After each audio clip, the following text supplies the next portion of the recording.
سیلاب کی صورتحال ملک کے اندر، خطے کی صورتحال، اسرائیل فلسطین تنازع، یہ سب اپنی جگہ، لیکن being a cricket loving nation یہ آپ کو بتانا چاہوں گا کہ پاکستان ممکنہ طور پر ابھی تک فیصلہ نہیں ہوا ہے، ہو سکتا ہے کہ کل ایشیا کپ میں شرکت نہ کرے، کیونکہ پاکستان کا جو موقف تھا بھارت اور پاکستان کے میچ کے بعد کہ میچ ریفری کو ہٹایا جائے، جس نے ضابطے کی خلاف ورزی کرتے ہوئے اسپورٹ مین اسپرٹ کا مظاہرہ جو انڈیا نہیں کرنا چاہتا تھا اس کو بڑھاوا دیا، اور پی سی بی کی بات آئی سی سی کے امپائر نے مان کر اور امپلیمنٹ کرا کے گراؤنڈ میں کھیل کو خراب کیا۔ اب انڈیا نے اسپورٹ مین اسپرٹ کا مظاہرہ نہ کرتے ہوئے اور جو آئی سی سی کے قوانین ہیں ان کی خلاف ورزی کرتے ہوئے ٹاس کے موقع پر مخالف ٹیم جو کہ پاکستان ٹیم تھی اس سے مصافحہ نہیں کیا اور اس سے کوئی مکالمہ نہیں کیا، اور پھر بعد میں یہ بھی کہا کہ یہ اس نے اپنی حکومت کے کہنے پر کیا، اور آئی سی سی کے کپتان نے اس فیصلے میں معاونت کی انڈیا کے اس موقف کی۔ تو پاکستان کا بڑا اصولی موقف تھا، اور پاکستان نے آئی سی سی سے درخواست کی کہ میچ ریفری کو ہٹایا جائے۔ آئی سی سی نے پاکستان کی درخواست کو مسترد کر دیا، جس کے بعد جو پاکستان کی طرف سے آج پریس کانفرنس ہونی تھی 7 بجے وہ ملتوی کر دی گئی، جو پریکٹس سیشن تھا وہ ملتوی کر دیا گیا ہے، اور ابھی پی سی بی اور گورنمنٹ کے درمیان، حکومت پاکستان کے درمیان بات چیت جاری ہے۔ کوئی بھی موقف سامنے آئے گا تو لگتا یہی ہے کہ مشکل ہوگا کہ پاکستان ایشیا کپ میں شامل ہو، اور اس کنڈیشن کے ساتھ کہ یہی محترم ریفری ہوں جنہوں نے انڈیا کے موقف کو کرکٹ کے اوپر ترجیح دی اور یہ جو جنٹل مین گیم ہے اس کو خراب کیا۔ بہرحال جو اس وقت صورتحال ہے دنیا کی، اس میں یہ تو سمجھ میں آ جانا چاہیے کہ کل جس طرح کا اعلامیہ اسلامی دنیا اور عرب دنیا کی تمام سربراہان کی بیٹھک کے بعد سامنے آیا کہ اتنا کافی نہیں ہے کہ آپ کے پاس بہت سارا اسلحہ ہو، بہت سارا پیسہ ہو، بہت سارے وسائل ہوں، یہ کافی نہیں ہوتا۔ کافی ہوتا ہے کہ آپ خود عملی طور پر اپنی سیکیورٹی کے لیے اور اپنی معیشت کے لیے اپنے زور بازو پر کتنا انحصار کرتے ہیں۔ پاکستان الحمدللہ ان ممالک میں شامل ہے جس کی افواج بہادر افواج ہیں، بڑی پروفیشنل افواج ہیں، انہوں نے اپنا لوہا منوایا ہے، لیکن پاکستان کا بہت بڑا چیلنج ہے معاشی گروتھ، معاشی ترقی،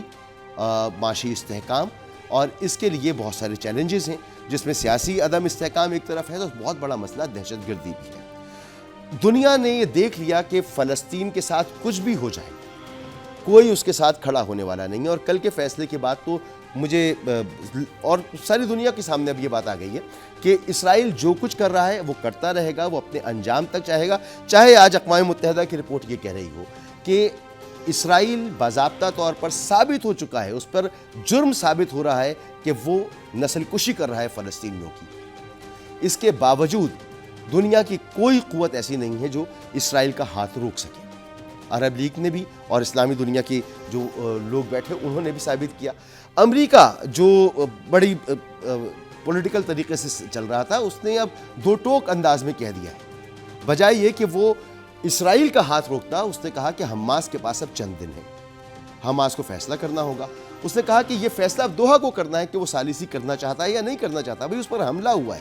کون جائے گا اس کے پاس، کون اس کی بات سنے گا، اور کون اب امریکہ کی بات سنے گا کہ ثالثی کرائی جائے؟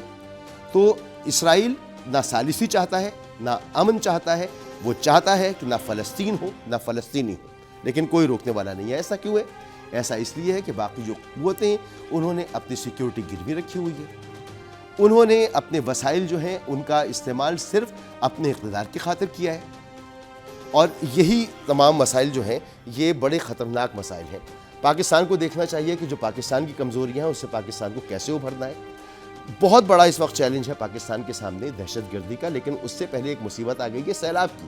اور سیلاب کی تباہ کاریاں انتہائی خطرناک ہیں۔ پاکستان کی تاریخ کا بدترین سیلاب جس نے بڑی تباہی مچائی، ملینز لوگوں کو متاثر کیا، لیکن ابھی تک ہم کوئی ریلیف ورک شروع نہیں کر سکے۔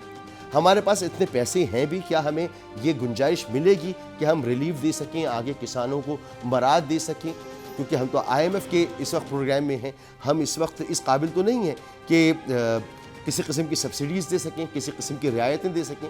واللہ عالم ان کا کیا بنے گا، یہ بہت بڑا سوال ہے، یہ سوال اٹھائیں گے۔ اور ایک اور بہت امپورٹنٹ سوال دہشت گردی۔ پاکستان دنیا میں دوسرے نمبر پر آ گیا ہے دہشت گردی کیا شکار ممالک میں۔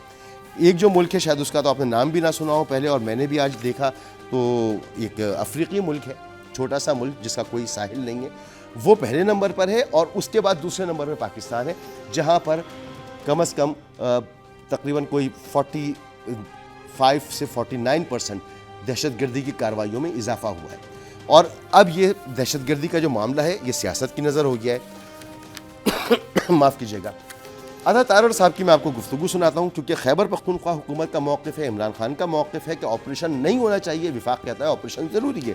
عطا تارڑ صاحب کہہ رہے ہیں کہ دہشت گردوں کے سہولت کار بھی دہشت گرد ہے، اب وقت آ گیا ہے کہ انہیں کٹہرے میں لایا جائے، اور ان کا تعلق چاہے کسی بھی جماعت سے ہو۔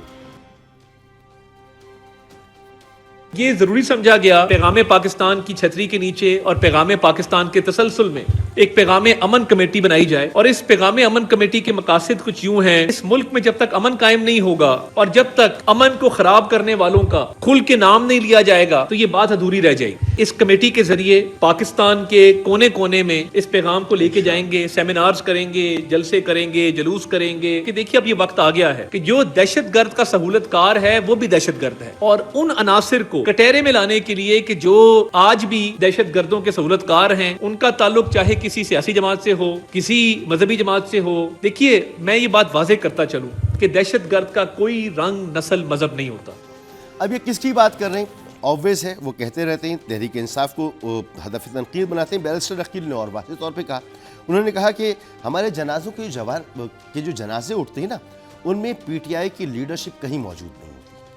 ان کا حوصلہ بڑھانے کے لیے وہ موجود نہیں۔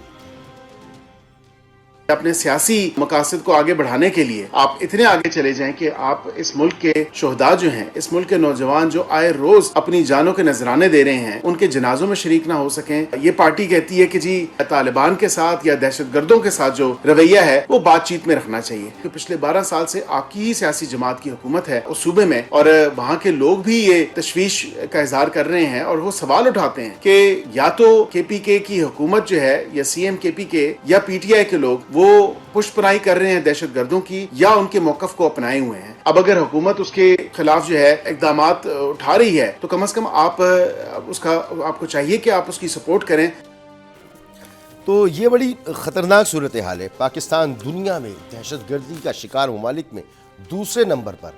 اور ملک کے اندر یہ اتفاقی موجود نہیں ہے کہ دہشت گردی سے نمٹنا کیسے ہے، آپریشن کرنا ہے یا بات چیت کرنی ہے۔ وفاق اور صوبہ ایک دوسرے کے سامنے